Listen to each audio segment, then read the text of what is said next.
Welcome, Summit participants. I'm so happy to have you here. Super excited that we've had such a turnout. This is unprecedented, I think, for the summit, and particularly to have you logging on to this session. So I'm Vita Wells, the founder of the Culture of Repair Project, and together with Liliana, who's moderating things back behind the scenes. We manage the project, and our principal focus is on supporting teaching about repair in K through 12 educational settings.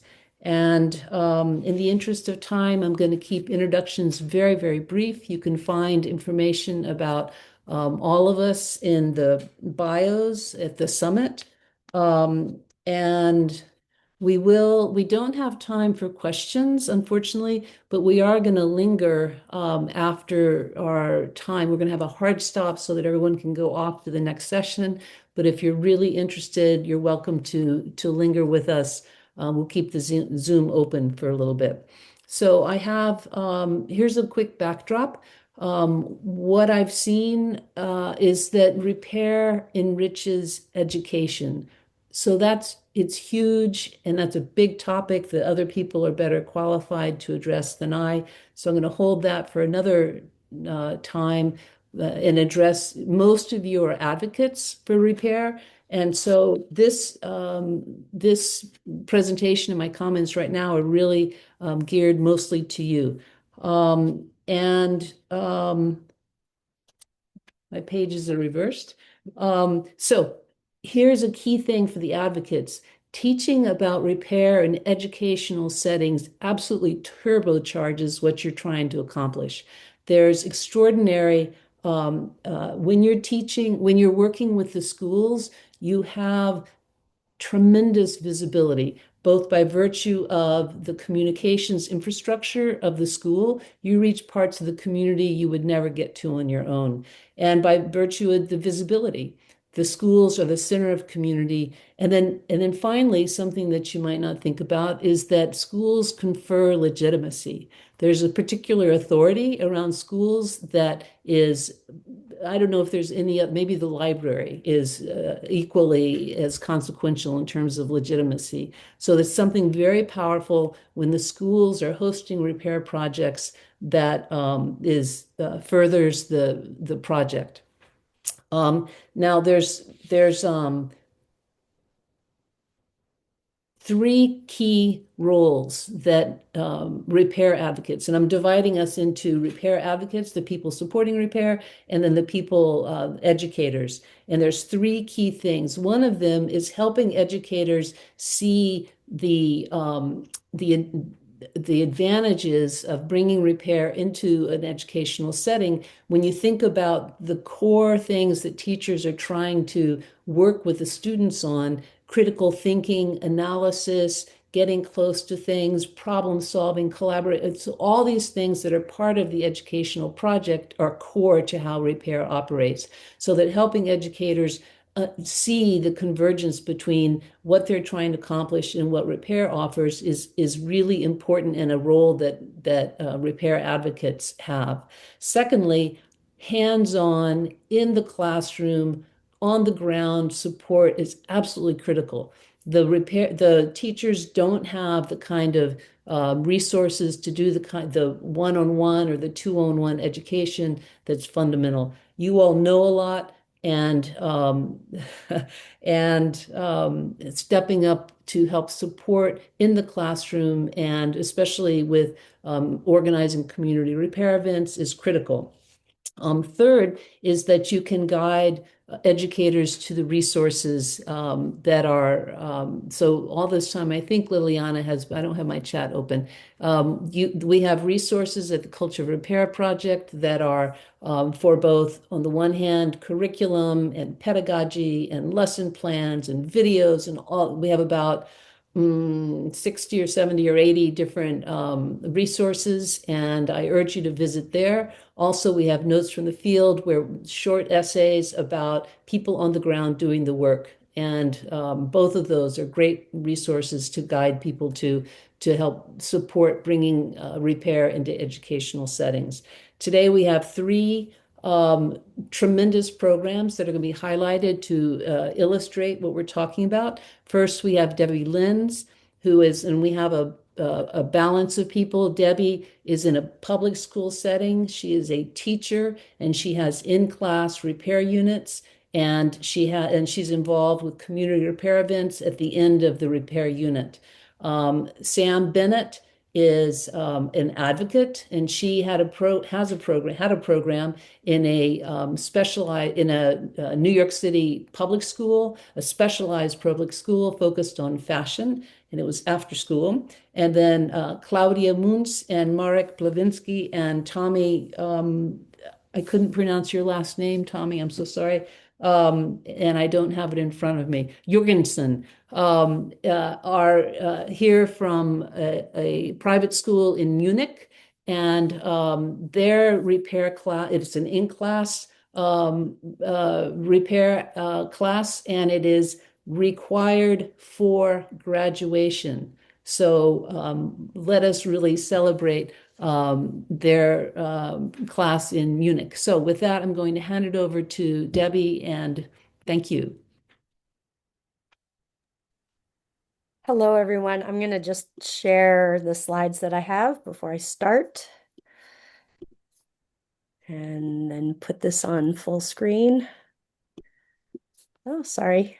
Trying to move around and get to all the buttons. The things that I needed got covered up. There we go. All right. Vita, can you give me a thumbs up if you can see that okay? Yes, all's Okay, good. excellent. Well, I'm very, very excited to be here. I am a public school teacher in Berkeley, California, and I've been working in middle schools there. And a year ago, or a year and a half ago, we were able to start an amazing project, which was a collaboration in our district for our Berkeley Public School maker spaces in the middle schools and our Berkeley Climate and Sustainability program. And that was partly because I am a teacher in that program, but I also am a coordinator of the Makerspace program. And a fellow teacher, friend of mine, is a coordinator of the climate and sustainability. So the two of us got to experience going to an event that inspired this idea. And it's really great to collaborate across climate literacy and also the makerspaces, which in Berkeley are kind of like technology, engineering, and design labs. So we have two components to the program that we started. On the left side, you see repair education, and our students that are in our elective classes, either in seventh or eighth grade in our makerspaces, this happens during the regular school day, they participate in a 1 week unit on repair. And it goes into some of the ideas behind repair and the reasoning for it, but also gives them some hands-on experience doing some small repairs. And we pair that with a repair event. So students, the week preceding the repair event, they get their week-long unit, and then it's followed by a weekend repair event, which is open to the community and also to the school families and students.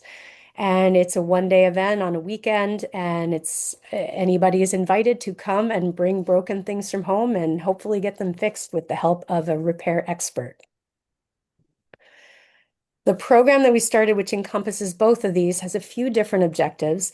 We wanted to overall start instilling a repair mindset in our community and introducing people, both the students and the community members at the event, to the benefits of actually doing repair instead of throwing something away. An important tie-in for us with the climate literacy is to reduce the amount of waste or divert waste from the waste stream in our community. And both of the opportunities, the classroom instruction and the community repair event, allow people to get their hands dirty, per se, doing the repairs themselves to hopefully build their confidence to actually try these things more on their own. One other nice feature of it is that we look for ways to connect the public schools to the local community, and the repair event covers both of those or melds both of those. The direct people that are served by this are students ages 12 to 14 who are taking Makerspace elective classes. And so far, we've had in the 2 years we've been doing this, about 375 students who've gotten a 1 week repair education unit. It's also open to school and community members who come to the event to do repairs. And over the 5 community repair events we've had more than 500 participants come to get things fixed. And at each of those events, we've had 50 or more volunteers who are helping run the event, but also helping people with their repairs. We've been doing this for 2 school years so far and looking to hopefully continue. The evolution of how our program started was that both the other teacher who does the climate literacy and myself, we had attended a repair event in the community that was being put on for educators and got to learn a little bit about repair education and see a repair cafe that they had set up. And after that, we applied for seed funds from the Culture of Repair to get some funding to create this program in our district. Once that was approved, we started by designing a week-long unit of repair for the middle school students to introduce them to repair. We then designed and planned our first Fix It Fest weekend event, which turned out to be a really big success. We continued after that, hosting 4 more events over the 2 years, and we've actually expanded some community partnerships by adding on the high school robotics team who comes and helps with repairs, and adding on sewing groups and sewing clubs who come and help out with that. And then this second year, we expanded the program to have an advanced repair unit for our 8th grade advanced makerspace class, which takes the repair that they did before and steps it up to the next level. With the program advocacy to try to get this started and make it happen and be as successful as it has, we have 2 different groups that are kind of involved. We have the employees on the school district side, and then we have our community partners. So on the school district side, there are 3 main people who work on this. Myself, who's a teacher on special assignment with the Makerspaces, my friend Ellen, who is a teacher on special assignment with the climate literacy program. And we also have one retired teacher in our school district who's very involved in this as well. And between the 3 of us, we kind of take care of the school district side of making all of this happen. We all initiated and maintain the program. We apply for the grant funding. We run it on the school district end. We coordinate with the teachers who are delivering this in their classroom. We help deliver the classroom instruction as well. We have to navigate the district systems to get all of this happening, make sure the repair education is happening, get the events set up on a weekend.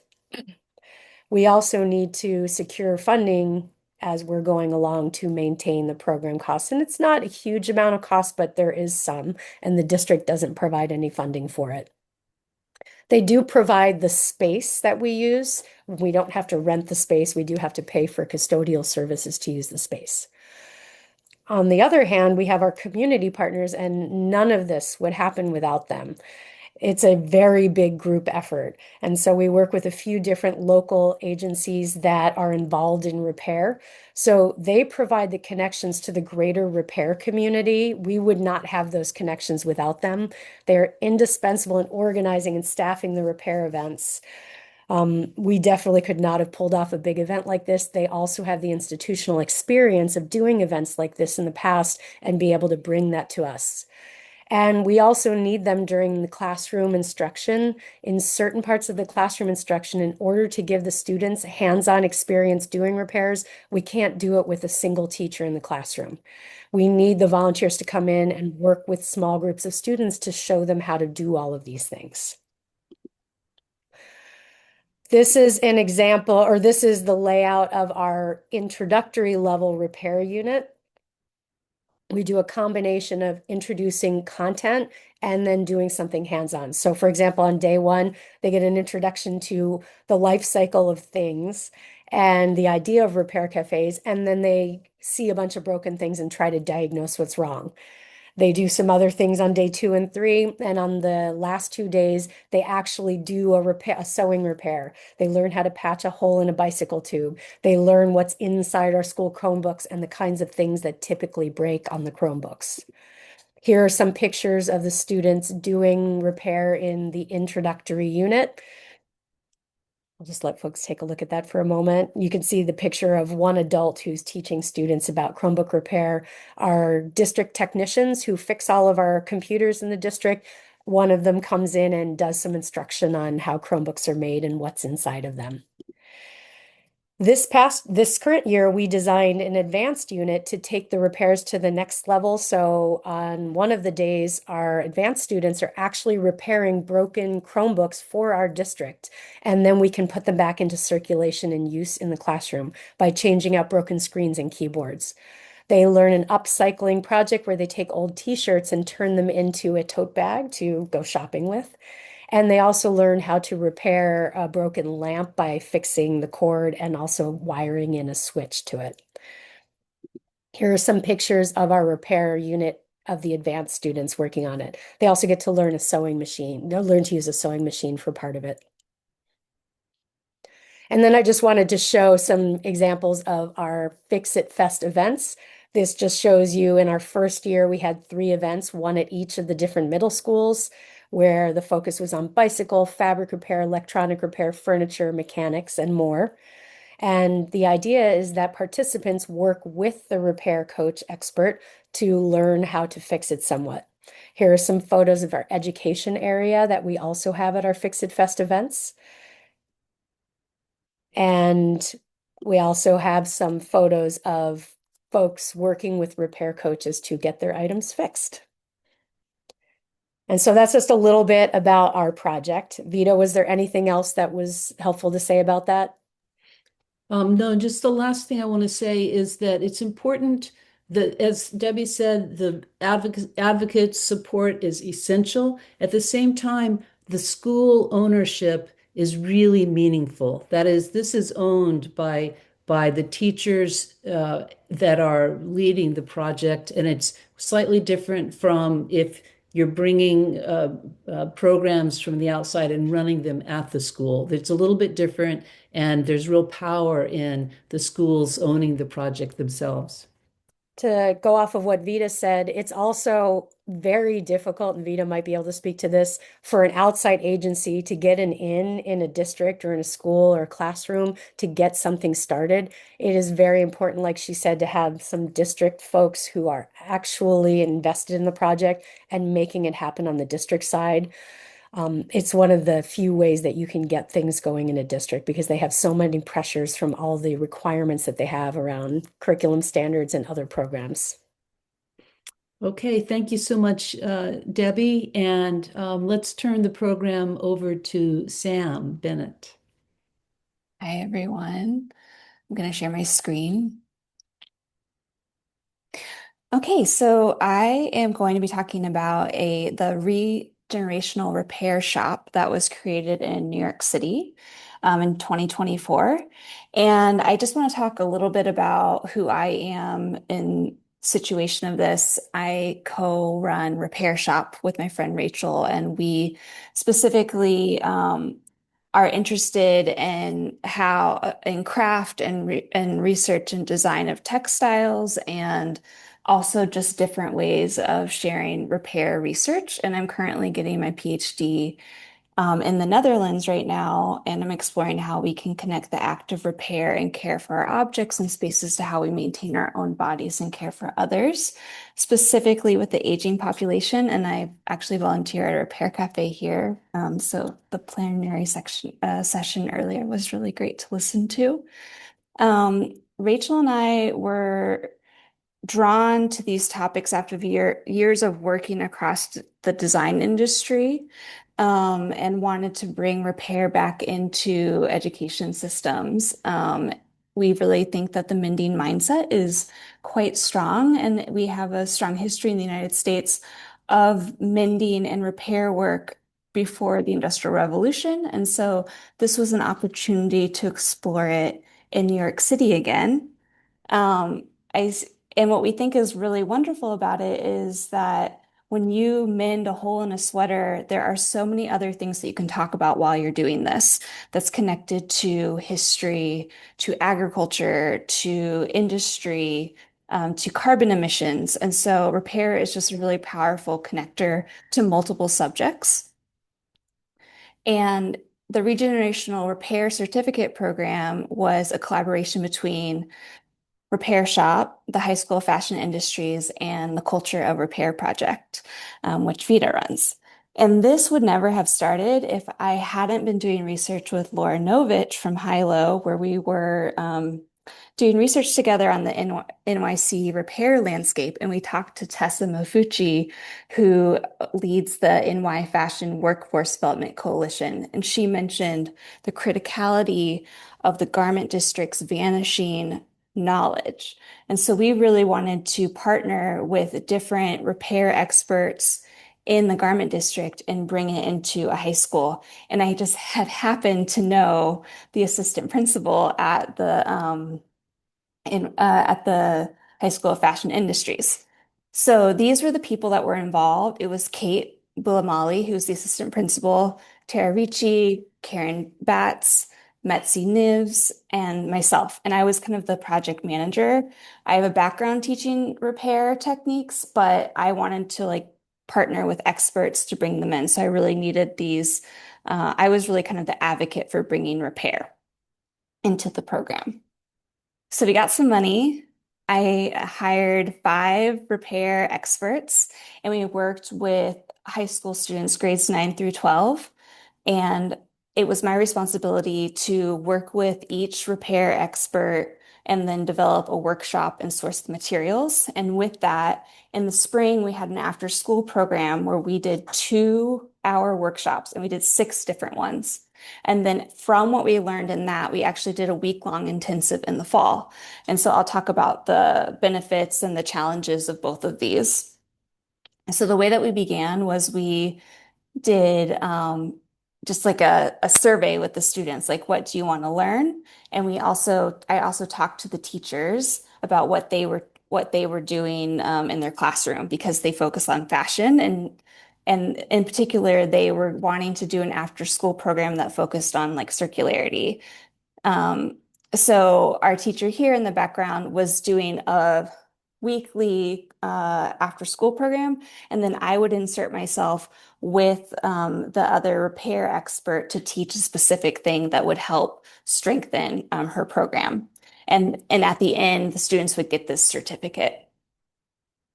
So we had 6 workshops, chain stitch embroidery with Carla Belicio. We had sewing machine maintenance with Michael Seymour. What was great about Michael is he's actually the resident sewing machine repair person in the school. So he knew the students and he knew the machines really well. We did denim repair with Catch the Tailor. We did alterations with Nazanin Ramazani. And we did fabric creation with Sarah Sakanaka and then darning sweaters with myself. It was really important to me that we brought in a variety of people from different backgrounds that the students would really identify with, that they would see people reflected in themselves.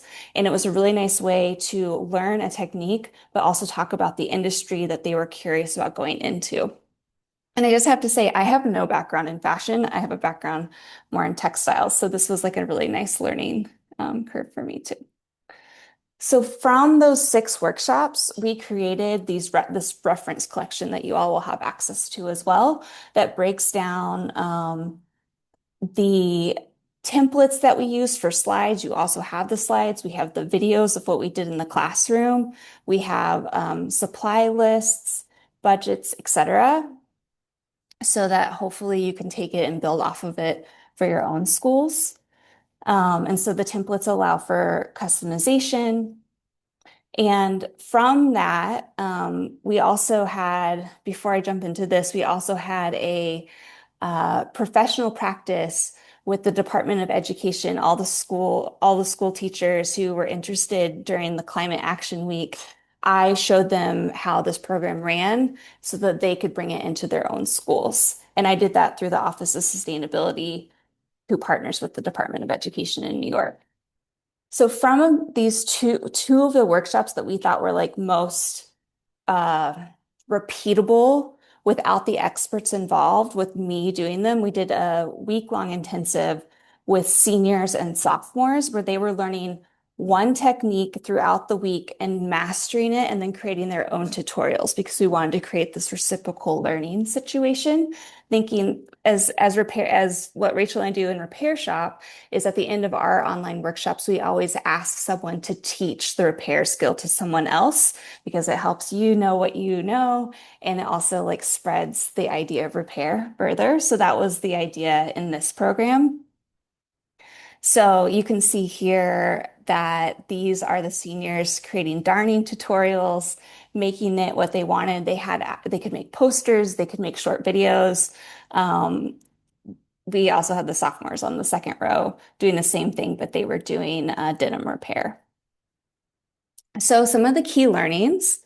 I have ranked these from easiest to most challenging. The sewing machine was not about repair. It was the precursor to repair. It was about maintenance. What do we need to do to take care of our machines so we don't have to have them repaired?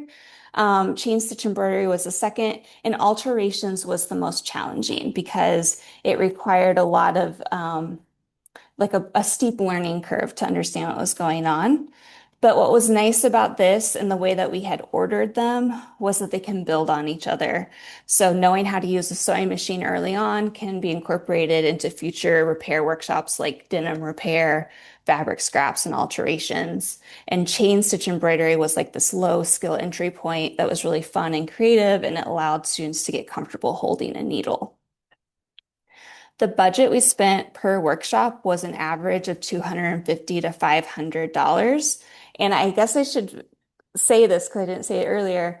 In the after school programs, we had 12 students maximum. And so from that material, we were able to keep it and then use it for the week-long intensive as well as get some new material. We paid the experts $400 to create the concept, the lesson plan development, slide creation, and material list in the workshop facilitation. And then the ways that we saved money was like we have material for the arts in NYC, we have Fab Scrap, and we have Buy Nothing groups. And we use the repair reference collection and teachers as workshop facilitators to help save money. And we tried to purchase reusable supplies. So workshops ranked from cheapest to most expensive. Darning sweaters is the cheapest. Alterations, again, was the most expensive because of the amount of like fabric we were using. But many workshops had crossover of materials, and the sewing machine maintenance workshop used existing machines. So one challenging thing was the material sourcing. That was so much work on my end. And even when I was budgeting this project, I always kind of forgot like how much it cost to ship things. Maybe I had to take a cab to like schlep things different places. So that was something to like remember. Um, Two so just minutes, don't, ma'am. okay, great. And then we had some like other materials like clear bins, et cetera, to keep everything together. It's really important that you have a strong foundation and that you scope it carefully. Don't try to teach too many things at once. Keep it really simple to get people engaged. And design with sourcing in mind. On the best days, students learn to slow down and focus, to carefully examine, to problem solve. They felt empowered and they have agency to fix something themselves. Some of the challenges when we compared the after school program to the week-long intensive was that the after school program was voluntary, the intensive was required. So there was personal curiosity versus the other intensive was graded. 3 months together developed trust between me and the students versus 1 week was a different experience. And just like the amount of students didn't allow for the same kind of focus. And then last thing I would just say is capacity for attention. The way things are set up is really important. So being able to look at each other versus rows of desks. The week-long intensive, there's a lot more distractions in the classroom. And students had a really hard time going slow. It takes 34 times longer to darn something than to watch a TikTok video. And then teachers also said that 19% emphasized the lack of time to incorporate into their school periods as their biggest obstacle for incorporating repair into their curriculum. But I want to end on a good note that a student says, thinking through the process, I feel a sense of patience because repairing textiles is often a slow, meticulous job. I felt relieved after completing my first repair because it gives me the confidence for repairing more clothing in the future. And I will end there. Thank you so much, Sam. I really appreciate it. Very exciting program. And let me just remind everyone that Sam is an advocate. She has lots of experience teaching, but she put this program together working very closely with people in the schools. And it's a demonstration of what's possible with some initiative and some time and effort. So thank you so much, Sam. And I'll turn now over to Tommy and Marek and Claudia to talk about their program at the Steiner School in Munich. Yes. Hello, everyone. My name is Marek, and I'm a physics teacher here in Munich, and also a repair enthusiast. And I will share my screen right now for the presentation. Okay. Yeah. Hopefully, yeah, it's on. So, well, I joined this project, Reparieren macht Schule, 4 years ago, before I became actually a teacher. And now at our private school, I'm teaching also repair. So students don't just learn theoretically about sustainability, but yeah, they repair real devices from real people. So, yeah. So if it's a broken toaster, a scooter, or a fan, it's brought in by the community and repaired by the students. And yeah, as you see, repairing makes us happy. If some broken device works again, this is the best part of it. So yeah, but here's the key point of our talk. This is only possible because of our repair advocates. Not only because of teachers and a school that supports it, but because of people who bring repair culture into education. So, how is it organized? Our workshop is inspired by public repair cafes, but modified for school. So it's integrated into our curriculum. It's in an after-school program for the younger students, 10 to 13 years old.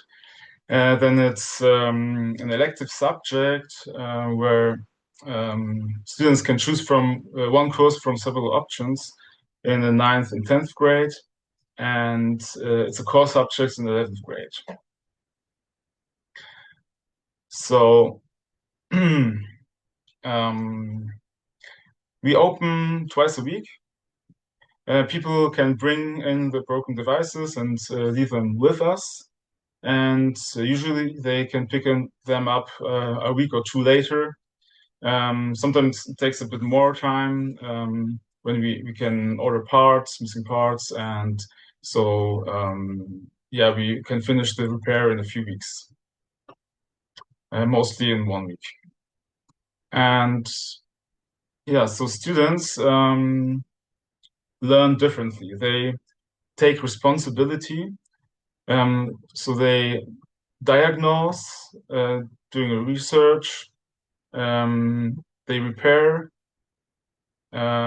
supported by repair instructors, and also they communicate with the customers. So when an object is finished, they call them, and also they talk with them about possible repairs or if parts has to be ordered. They also ask, is it okay if we spend this money on it for for this repair? So yeah, me as a teacher, I'm not the central actor here. Yeah, it's the task becomes the teacher itself. And this creates something very powerful because it's a real responsibility and real consequences and real learning. So the students don't ask what will be on this test, or will be this on this test, it's, but they are really interested, will this object work again? And yeah, so this project was initiated not by the school system, but by people who believed in repair culture. So I could hand over to Claudia. And now you see some historical photographs. On the left-hand side, you see the single man who initiated first everything that is still living. This is Walter Kraus. He is a teacher for maths and physics, and he read a book with the title The Culture of Repair by a German author. And he was so excited and said, oh, I love to repair, and I think it should be possible to enable students also to learn how to repair, because nowadays it's more and more important. I refer to what you told Sam about TikTok and so on.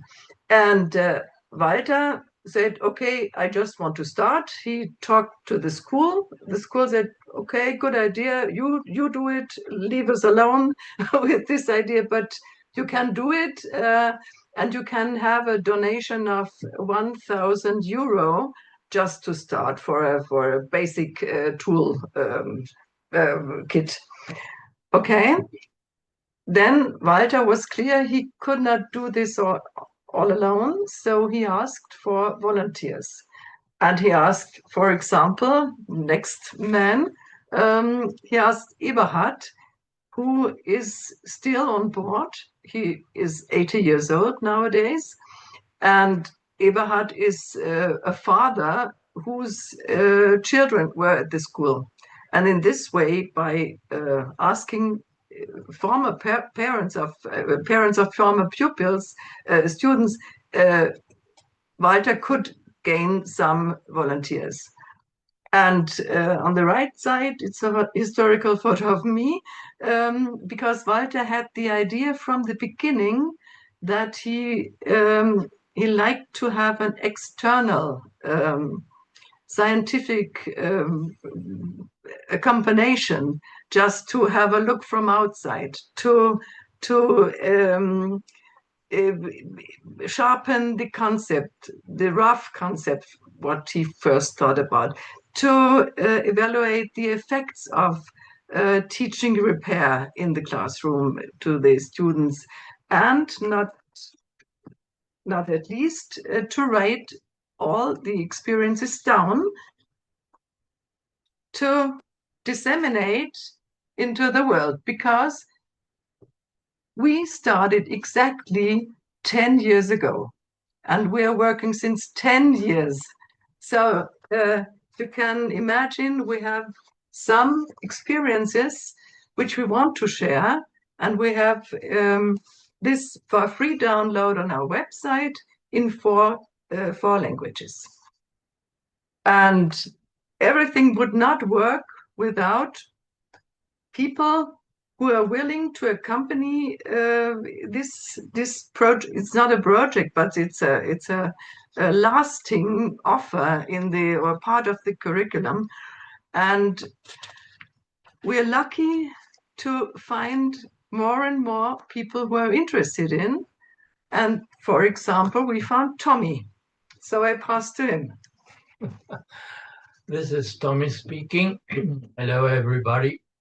I'm one of the volunteers, the volunteer repair assistant, but I prefer the word which Debbie created, at least for me, the repair coach. That's a very good description. So I think our role of volunteers is really essential and necessary for ensuring that the concept of repair is effectively integrated into the curriculum as a mandatory subject. Why we need volunteers? I think as soon as the students are left to their own, and I don't only think this, I have the experience, if they are left to their own and, for example, find themselves completely stuck with the repair that they have started, they become frustrated and quickly lose interest in finishing the job. The volunteer can help, the coach can help them overcome this frequent deadlock by giving them tips, motivating them to explore other techniques, or encouraging them to look for further ideas online, or sometimes as a last resort by lending a hand myself as a volunteer, as a coach. That is why, in my view, when there are several students, then there must be several repair assistants. And if you keep the students on track, sometimes just a tiny nudge is all it takes to keep them motivated to carry on. And they ultimately succeed in repairing the device. Then you can see just how satisfying this sense of achievement is for the student. And at that point, it no longer matters whether you help a lot or a little. Thank you, folks. So, maybe may I add one sentence about the role of what Vita has called advocates. From the beginning on, we were really active to network into the community and to network with the repair cafes. We have a nationwide initiative. It's called Netzwerk Reparaturinitiativen. We are a member from the start. Up to now, we are in contact with local authorities. On the one hand, to be part of some activities in the city. On the other hand, to be seen, to get acquainted, so that people can find us.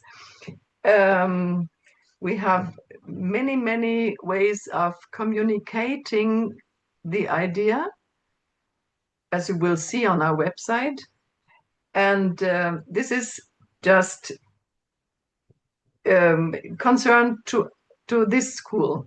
But in my opinion, I think we have experienced that nearly everybody can function as an advocate for repair teaching, because everybody is a consumer. Everybody, not everybody, but many people are parents. They have children. They are going to school. So all of us have a profession. All of us have experiences, and it is worthwhile to address this idea to people, to motivate them, to bring them in, even if they are not at all able to repair anything. That's true. Yeah. So thank you for listening, and yeah, you can wrote the website here in the chat, and you can see it here. You can get information about our program, about the repair guide, and how to build up a repair workshop in schools. And yeah, if you have any questions afterwards, we're here. Thank you. Thank you. Thank you all so much. I'm required now to say that the program is officially over, and folks are welcome to go on to the next session. However, we will keep the Zoom session open for a little bit. And if there's people who would like to linger, you're more than welcome to visit with us. And repeat that all three of these programs created some resources, some fantastic resources actually, that are in the library, the Educated Resource Library on our website. And also there are notes there about folks who are on the ground doing the work. So with that, I thank you so much, and we will linger Thank a little you. bit. And Debbie, I know that you need to cut out and go teach some students in a bit. So Liliana, do you want to help with the uh, technical part of this? Yes, thank you also so much for each of your words. It was really inspiring and so great to see both the similarities and the differences across each of your different programs that you're a part of. It's very special and unique. And I know that everyone listening got a lot from this session. If you are someone who is still here and excited to connect with some of our presenters, feel free to put questions into the chat. Otherwise, you'll be able to find each of them in the networking tab of the lobby for the summit. So, excuse me, Liliana, I think that I will let you gather together any questions that come through chat. And maybe first I'll ask the three different groups if you have any questions or comments for each other. I want to just mention before that a thread that I've seen from all of you is that to the outside advocates, the repair enthusiasts who come into the classroom, one obstacle is that teachers don't necessarily have all the technical information to do things. There's computer skills and bike repair skills and sewing and so on and so forth. And that the advocates then bring the expertise into the classroom, but there's something more. I think there's something about an ease. The advocates bring in an ease that they have with the materials, a readiness to just like their reflexes to, okay, let's open up and see what's going in there. And I think that models something very, very important as in contrast to what are sort of normal, well, now it's normal, unfortunately, but sort of alienation from items. So that it's both the technical and it's this ease of approaching material things. And I've heard that in all three of your presentations. Liliana, do we have anything coming through that we need to? We have a question in the chat from Jason. Do you track success rates for repairs by type? Follow up, do you guide incoming repair items to increase likelihood of success rates? That's a great question, I think, for our friends in Munich. In as much as you have materials coming in, I just want to make it clear to everybody that the repair shop is student run, and there are people in the community, often parents, but not always parents, who then bring their broken items in. And so it's a Yes. variety of things that come in the door. Yeah, it's a variety of things, and we keep track of that. Yeah. So we fill first we fill out a form of the broken device, and then we documented it. And yeah, so our success rate is like more than 80, even 90% something, successful repairs. And yeah, we will take a deeper look into the types of devices that comes in and repairs we do. So there when will you be have more research about that. When you have an item come in, do you I'm sure different students have different skill levels. Do you sort of, how do you manage what item it goes to what student, or do you? Is it just random? Don't do this. we, we just ask the students, what do you like to repair? This device or this device? Both have to be repaired so they can choose. and by the way, so they choose by their own. And then when they start to repair, the first question is like, okay, Mr. Lashinsky, how do we repair? What should we do now? And I say, well, I don't know. Look by yourself, find out. And they are really surprised because normally they are used to get some advice from the teacher, or something, or a task, a very defined task, but it's not the case. And it's always clear that the broken devices coming in from customers have to be repaired. And it's up to the students to do this. It's not like they cannot say, oh, today I'm not in the mood to repair, or I would like to repair only smartphones and not this toaster, because there's both sides, students and customers, sign a sort of contract by bringing in, and okay. And that means, okay, the students say, we try to repair this. Yeah. It's like finishing a project, from the beginning to the end. And they accept this challenge to do so. Yeah. As a follow-up, we're getting a question from Kimberly asking, does your tracking align with the Open Repair Alliance data inputs? And also, just so everyone knows, you can now come off mute, but you're not supposed to do that during the other sessions. I don't know what it is in German. Do you know what that is, the Open Repair Alliance data inputs? I've heard of, but no, we don't track it like this. No, not in this way. But it's a good idea to look after this. Maybe it can help. We do it in our own way. We have a lot of data, but it's not digitalized. So Ja, genau. yeah. Das heißt wie? Sam, have you had any thoughts come up during the course of this conversation about how what you were doing in comparing and contrasting your work with either both with Debbie and our friends in Munich?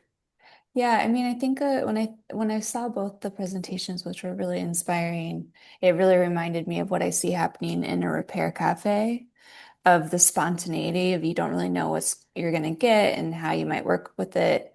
Although Debbie, had like the Chromebooks and stuff, and I think for when I was helping organize the regenerational repair program, we and this is something we've talked about, Vita, but just, everything that we got, we made sure was the same. So every student was trying to learn something in a very similar way, to teach one skill that then could be applied to their own things.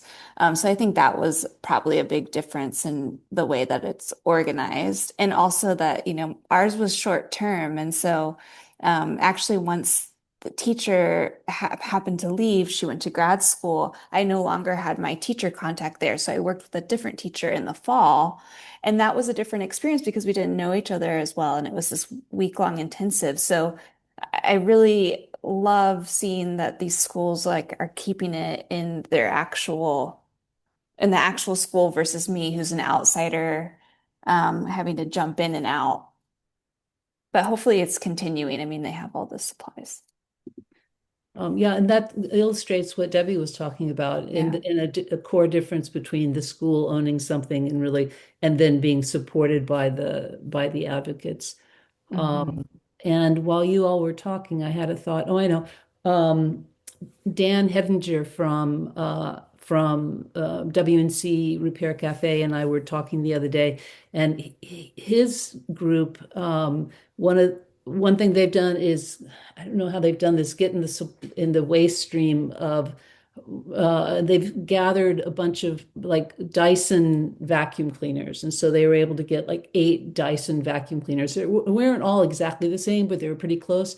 And so, I mean, this challenge of having the same materials or the same broken objects is it allows for I guess a short-term repair program It's just really hard when you have all the students working on different things. I've heard that from a number of other folks who've had the short-term repair programs, and that there's a real advantage. Like in Berkeley, they just as a take apart, everyone had a kitchen timer so that it's something that the teachers can manage more easily just as an introduction. And then when it actually comes time for repairs, there's some advantage in having consistent products that people are working on. And Claudia and Merrick and Tommy, you all have the advantage of, you have a lot more time because it's an ongoing project. And so that that allows for greater flexibility. Um, so I think that's a contrast that I've seen between, the different kinds of programs that are underway. And let me just say, I've talked to, I don't know, there's a good number of schools that are hosting fix-it clinics and repair cafes and so on and so forth, both either in class itself or after school or on weekends. And in all cases, volunteer participation is essential. And it's also, God, it's so exciting. I mean, people have fun, right? I mean, everyone probably on this Zoom session knows how much fun it is to have these events and I mean, it is a celebration. And that's something that as it's happening in the class, the students feel it, and then the parents who've come in, it has such a big impact to be working with the schools. So pretty exciting. Emily, do you have a question? Yeah. Hi, my name is Emily Barker. I'm the executive director of Reuse Minnesota I'm based in the Twin Cities, Minneapolis, St. Paul area, but we serve the entire state. And I really love this session. We have had a few grants through the local county that Minneapolis is in and done a few programs with high school students and an after school mending club that looked a lot like yours, Sam. It was really fun with middle schoolers last year. And this is maybe more of a question for you, Sam, because like you just said, you're the outsider who's coming in versus having it be part of a curriculum. One of the challenges we have had is there are a number of school districts, and rightfully so, it's not to say they're like this is wrong, but the background check requirements for anyone coming into the school who does not work for the school district has been an interesting hurdle. So the way that we did it with our Minneapolis program, because they require that, is so my colleague and I got background checked, which is fine. It's like we can do them as a nonprofit through the state for $25, so not a huge deal. But we had to be in the room with any outside presenters who came to like share or teach during our thing. If not, then we had to get anyone else background checked. So I'm just curious, $25 isn't a lot, but the process, because somebody has to go get fingerprinted and then you have to submit it to the Bureau of Criminal Apprehension, like all these different things, because they require not just the state, but the federal, like the FBI background check piece of it as well. And so I was just curious, like, if that's something you've run into, if you've had, or if others have. I love resources on like how to navigate that conversation and not necessarily work around it, but how do you, I don't know, is that an issue other places? Is that a challenge? What are your thoughts? Fortunately, I didn't have to do that for it because I was always with another teacher. And I also was just so grateful to be with the teachers because public schools, my partner's a public school teacher, and like especially being with like 30 kids in high school, like I was like, I need the teacher there who like is, keeping the class kind of in order with me. So I didn't have to deal with that, fortunately. Yeah. Yeah, so we had the teacher there, but they said that the teacher being present wouldn't suffice. We had to have at Hmm. least our organization background checked. So, whereas on the other hand, the smaller school district we worked for our afternoon program, where we didn't have anyone from the school in the room with us, we weren't required to. So it was very strange, but I'm just, Wow. uh, it's navigating that the piece. It creates this barrier that, yeah, it's hard Yeah, to know. And absolutely. I'm Yeah. glad that if others have thoughts on that or have the background, I would love to hear. You can reach out directly to. So.